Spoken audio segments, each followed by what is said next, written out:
us about that. Well, we always had the radio loud, and especially in the summer because we have the windows open and have the music going, and with everybody knowing everybody, and the majority of us kind of centralizing there at the cave, then it just kind of went out from there. The parents just kind of did their thing. I think that they were glad we were there. They knew where their kids were at.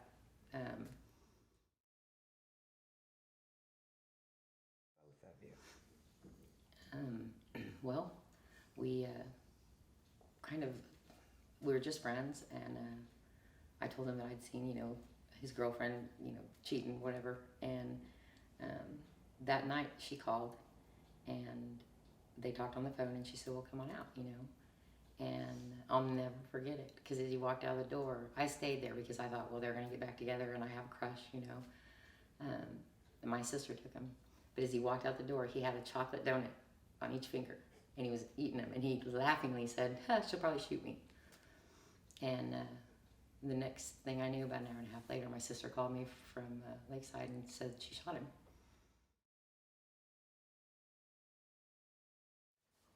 My name is Denise Chastain, and I have known Bryan Sheppard since he was 14 years old. He had a relationship with my sister, and him and I were very close as well, and he is my niece's father. When I first met Bryan Sheppard, I was 22 and he was 14. The cave was a basement of a friend's house. It had a back door entrance, it had its own entrance, and people just hung out there and drank and smoked and played cards, whatever, but just someplace we could hang out. The youngest people that came to the cave were Bryan and my sister and a couple of their friends. Looking back on it now, the difference in the age, the little youngsters around drinking and smoking, I actually have a lot of guilt about that. His uncles were Frank and Skip Sheppard. A lot of drugs, a lot of alcohol. They were pretty mean to Bryan most of the time that I was around.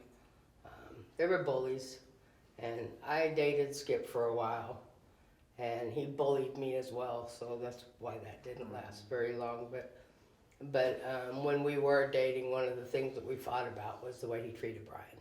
So I took him out to 100 and something in Raytown Road. It was a ways, and it was dark, and when we pulled into the driveway, we got out, and somebody yelled, "They're around back." And so as we ran around the back of the house, Bryan was in front of me, Dave was beside me, and I was behind Bryan, and we just started hearing gunshots. And I heard, it went right past my head. And before I could even say anything, Bryan fell backwards into my arms, and I realized he had been shot.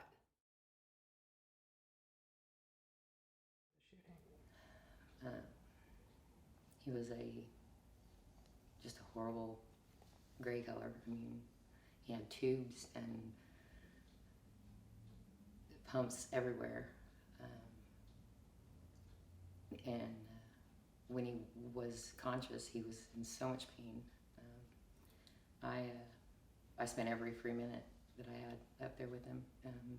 I got to know Virgie really well, and that's when him and I got really close too. And tell us about.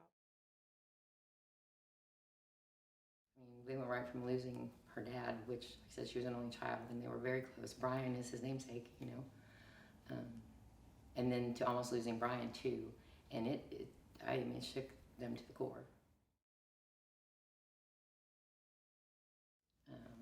We were babysitting my nieces, and my sister had told somebody that she would give him a ride home, and he was kind of getting irate, so we loaded the kids up and drove up to where she was at and asked her, hey, this guy, well, she'd been drinking quite a bit, and she said, why can't you just take him?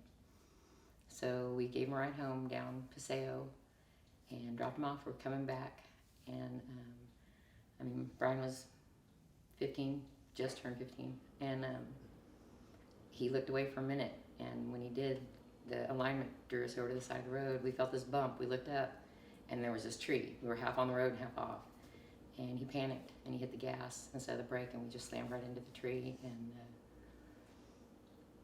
I woke up. Brian, his adrenaline, I don't know, he hit the steering wheel with his mouth. He had teeth lodged in his throat, his lip was hanging off. He ripped open his incision. But he got my 3-year-old niece out, left her in the car seat so she wouldn't run away because she wasn't hurt. My 5-year-old niece had scraped up the side of her face. He got her out and laid her flat. And then he sat me up and woke me up, and he just kept crying and going, I'm sorry. He kept trying to say, I'm so sorry, I'm so sorry. But he could make anything run. I mean, it just amazed me that he could find an old motorcycle that had been in the dump for a year, and 2 days later it's running, you know. And he could. Yeah, he was always fixing up. And he'd get it to where he wanted it. It'd be nice, and then he'd sell it and get something else that he could fix up. He just always had to be working on something. You know, I fell in love with his family as much as I did him. He was just a very positive, happy, outgoing person, and I have this little happy person inside me, but I didn't know how to let her out. And I was just in awe of how outgoing he was and how how personable, you know, people just loved him. And he could make anybody laugh. And he never got embarrassed, which to me was, you know, I couldn't imagine. And he loved embarrassing me too. But, you know, it was young love, but I just, watching him heal from being shot and going through the wreck with him and stuff, he just, my family, it was always why. Why did this happen to me? Why do I have to deal with this? I never heard Brian say, I can't believe the life I got dealt. He just took what life gave him and kept going. And it was, I don't know. I was living at my home again with my mom. He was living with Jack and Virgie, and we both found ourselves out on the street again. And he had this little beat-up blue pickup truck, and we put everything we owned in the world in the back of that truck, including a tent.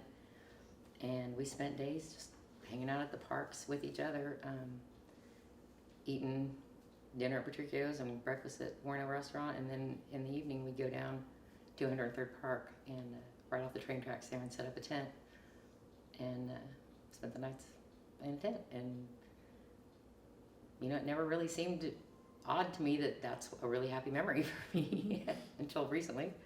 But you know, we did make it an adventure. So here. Extremely emotional because I mean, he was 18 years old and he was looking at spending the rest of his life in prison, you know, for something he didn't do. And so when he got out, I wanted him to leave Marlboro. I wanted to get away because everybody had an opinion. Most people, they just wanted to blame somebody, and they didn't. And then they all of a sudden they had this person that they could blame. And then all the honoriness and the things that all the kids in that area did and was not a big deal. Then all of a sudden it became a big deal, and they made him out to be somebody he wasn't. And he was embarrassed. He was angry. He was friendships that his parents had had for 20 and 30 years were dissolved because of people just not wanting to be associated, or it was just a bad deal all the way around. And I wanted him to leave, and he didn't want to.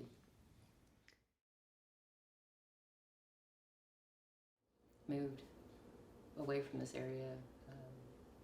I wanted her to grow up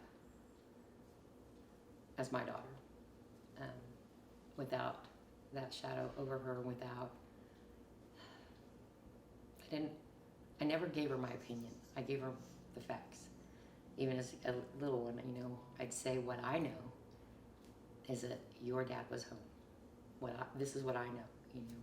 As she got older and she would ask me about the others, I don't know, you know, I really don't. I can only tell you what I know. And then the older she got, I always made sure that I took her to visitation, clear up until she turned 16 and I didn't have to go with her anymore.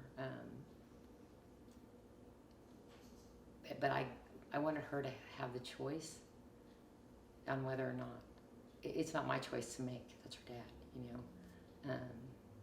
And I know that he's a good person. I know that he loves her more than anything, and I wouldn't want to take that away from her.